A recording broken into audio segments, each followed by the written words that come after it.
ಸಂಜೆ 7:30 ಸುಮಾರಿಗೆ ಹಠಾತ್ ಹೃದಯಾಘಾತ ಆಗಿದೆ. ಮೈಸೂರಿನ ಅಪೋಲೋದಲ್ಲಿ ಕೊನೆಯುಸಿರನ್ನ ಎಳೆದಿದ್ದಾರೆ ಗಾಯಕಿ. ಹಠಾತ್ ಹೃದಯಾಘಾತದಿಂದ ಎಸ್ ಜಾನಕಿ ಅವರು ವಿಧಿವಶರಾಗಿದ್ದಾರೆ. ಕಾಲು ನೋವಿನಿಂದ ಆಸ್ಪತ್ರೆಗೆ ಬಂದಿದ್ರು ಜಾನಕಮ್ಮ. ಮಧ್ಯಾಹ್ನ 1:55ಕ್ಕೆ ಅಪೋಲೋಗೆ ಭೇಟಿ ನೀಡಿದ್ರಂತೆ. ಕಾಲಿನಲ್ಲಿ ಇನ್ಫೆಕ್ಷನ್ ಹೆಚ್ಚಾದ ಕಾರಣ ಚಿಕಿತ್ಸೆಯನ್ನ ಕೊಡಲಾಗ್ತಾ ಇತ್ತು. ಸಂಜೆ 7:30 ಸುಮಾರಿಗೆ ಹಠಾತ್ ಹೃದಯಾಘಾತ ಆಗಿಬಿಟ್ಟಿದೆ. ಅಂದರೆ ಅವರು ಆಸ್ಪತ್ರೆಗೆ ಹೋಗಿರೋದೇ ಬೇರೆ ಕಾರಣಕ್ಕೆ, ಕಾಲಿನಲ್ಲೇನೋ ನೋವಾಗಿತ್ತಂತೆ. ಸೊ ಹಾಗಾಗಿ ಅವರು ಆಸ್ಪತ್ರೆಗೆ ಹೋಗಿದ್ದಾರೆ. ಇನ್ಫೆಕ್ಷನ್ ಆಗಿದೆ ಅನ್ನೋದು ಗೊತ್ತಾಗಿದೆ ಡಾಕ್ಟರ್ಗಳಿಗೆ. ಹಾಗಾಗಿ ಅವರು ಅದಕ್ಕೆ ಸಂಬಂಧಪಟ್ಟಂತೆ ಚಿಕಿತ್ಸೆಯನ್ನು ನೀಡ್ತಾ ಇದ್ರಂತೆ. ನೋಡಿದರೆ ಸಂಜೆ ಏಕಾಏಕಿಯಾಗಿ ಅವರಿಗೆ ಹಠಾತ್ ಹೃದಯಾಘಾತ ಆಗಿಬಿಟ್ಟಿದೆ. ಸೊ ಇದರಿಂದ ಅವರು ಮೃತಪಟ್ಟಿದ್ದಾರೆ ಅನ್ನೋದು ಗೊತ್ತಾಗ್ತಾ ಇದೆ. ನೋಡಿ, ಭಾಳ ನೋವಿನ ಸಂಗತಿ ಇದು. ಅಪೋಲೋಗೆ ಹೋಗಿದ್ರಂತೆ ಮೈಸೂರಲ್ಲಿ.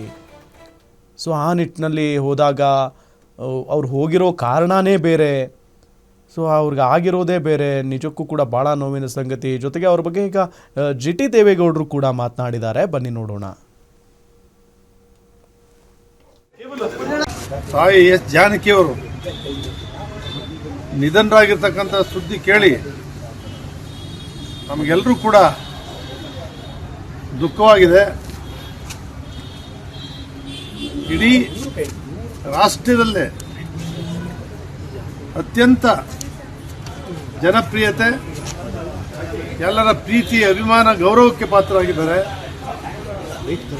ಸುಮಾರು 17 ಭಾಷೆಗಳಲ್ಲಿ, ತೆಲುಗು, ಹಿಂದಿ, ಕನ್ನಡ, ಮರಾಠಿ, ಪಂಜಾಬಿ 17 ಭಾಷೆಗಳಲ್ಲಿ 50,000 ಹಾಡುಗಳನ್ನು ಹಾಡಿರ್ತಕ್ಕಂಥ ಏಕೈಕ ನಾದಸ್ವರ ನಾಯಕಿ ಅವ್ರು ಯಾರು ಇದ್ರೆ ಎಸ್ ಜಾನಕಿ ಅವರು.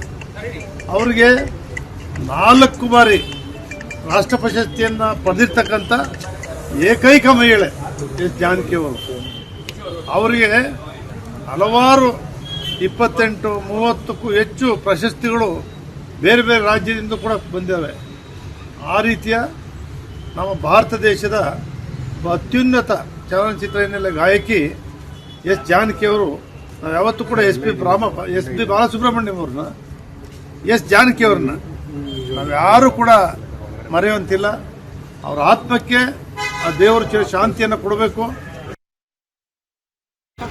ನಾನು ಮತ್ತು ನನ್ನ ಶ್ರೀಮತಿಯವರು ಅಭಿಮಾನಿ.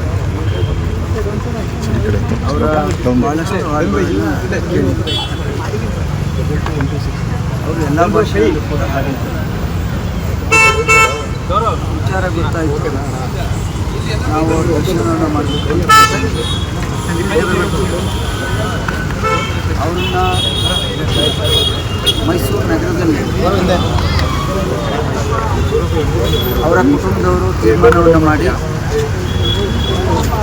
ಅಂತ್ಯಕ್ರಿಯೆಯನ್ನು ಮಾಡೋದಾದರೆ ಸರ್ಕಾರ ಅವರಿಗೆ ಒಂದು ಸ್ಥಳವನ್ನು ನಿಗದಿ ಮಾಡಿದೆ. ಸರ್ಕಾರ ನಿಗದಿ ಮಾಡಲಿಲ್ಲ ಅಂತ ಹೇಳಿದರೆ ಅವರ ಸಂಬಂಧಿಕರು ಯಾರು ಇದ್ದರೆ ಕೊಡೋದಿದ್ರೆ ಕೊಡ್ಬೋದು. ಇಲ್ಲ ಅಂದರೆ ನಮ್ಮ ಆರ್ಟಿನಗರ್ ಅಂತೇನಿದೆ, ನಮ್ಮ ಚೌಟ್ರಿಯಿಂದ ಮುಂದೆ ಈಗಾಗಲೇ ಅಲ್ಲಿ ಪ್ಲಾನ್ ಅಪ್ರೂವಲ್ ಆಗಿ